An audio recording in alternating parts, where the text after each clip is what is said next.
Walau godaan mengganggu, hatiku hanya untukmu.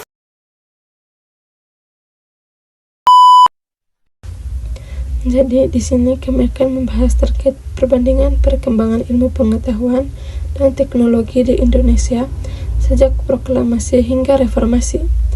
Yang pertama, pada era awal kemerdekaan pada tahun 1945 sampai 1965. Fokus utama pada masa pemulihan pasca perang dan pembangunan dasar-dasar negara, yaitu dengan upaya mendirikan institut pendidikan tinggi seperti Universitas Indonesia pada tahun 1947,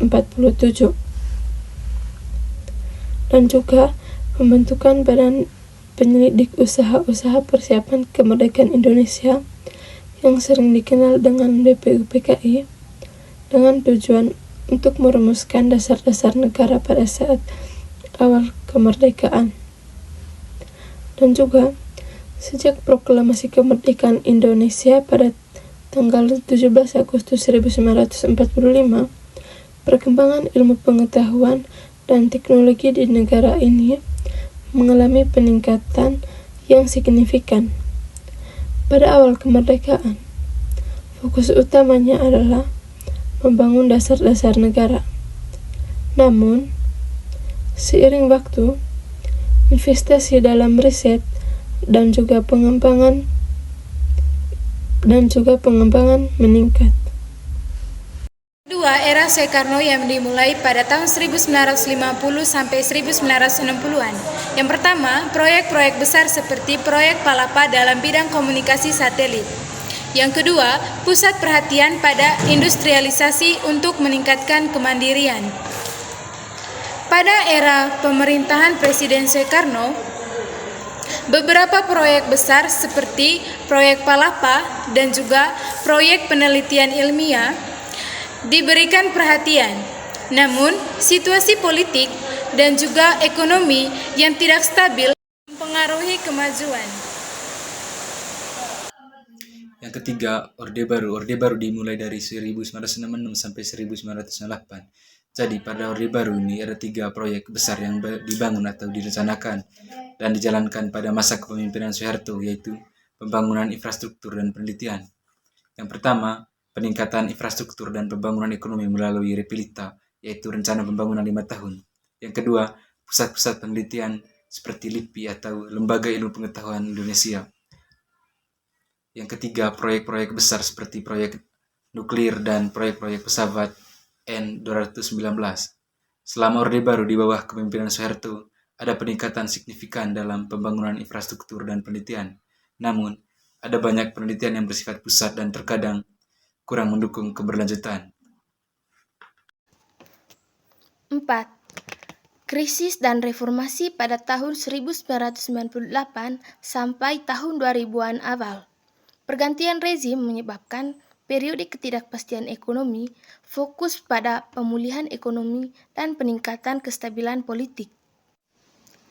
Sejak reformasi pada tahun 1998 terjadi peningkatan partisipasi swasta. Dan munculnya startup teknologi pemerintah juga menekankan peningkatan kualitas pendidikan dan investasi dalam riset. 5.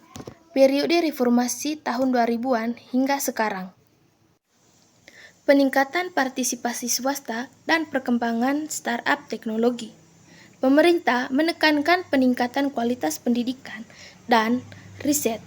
Munculnya inkubator dan pusat inovasi untuk mendukung pengembangan teknologi.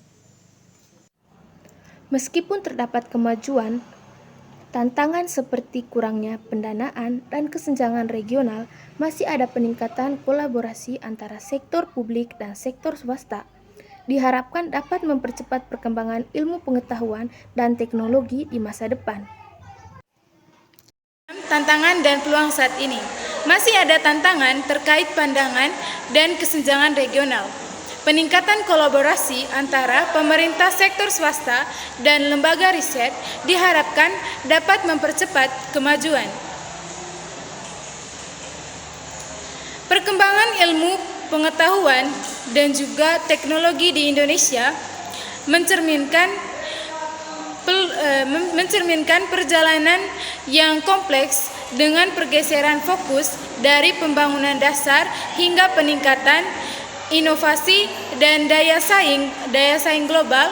Meskipun telah ada kemajuan, tantangan tertentu masih perlu diatasi untuk mencapai kemajuan yang berkelanjutan. Rangkuman akhir dari saya yaitu secara keseluruhan perbandingan perkembangan ilmu pengetahuan dan teknologi Indonesia sejak proklamasi kemerdekaan hingga sekarang mencerminkan evolusi yang signifikan dari fokus awal pada pemulihan pasca perang hingga pergeseran menuju inovasi dan daya saing global. Indonesia telah mengalami berbagai tahap dalam pengembangan ilmu pengetahuan dan teknologi. Era Soekarno menandai upaya besar dalam proyek-proyek teknologi, sementara Orde Baru menekankan ada pembangunan infrastruktur. Pada periode reformasi, terjadi pergeseran menuju partisipasi swasta dan pengembangan strategi teknologi. Meskipun demikian, tantangan seperti pendanaan terbatas dan kesenjangan regional tetapi menjadi isu yang perlu diatasi. Melalui upaya kolaboratif antara pemerintah, sektor swasta, dan lembaga riset, Indonesia memiliki potensi untuk terus meningkatkan daya saingnya dalam ilmu pengetahuan dan teknologi. Munculnya inovasi dan fokus pada kualitas pendidikan menjadi kunci untuk mencapai kemajuan berkelanjutan di masa depan.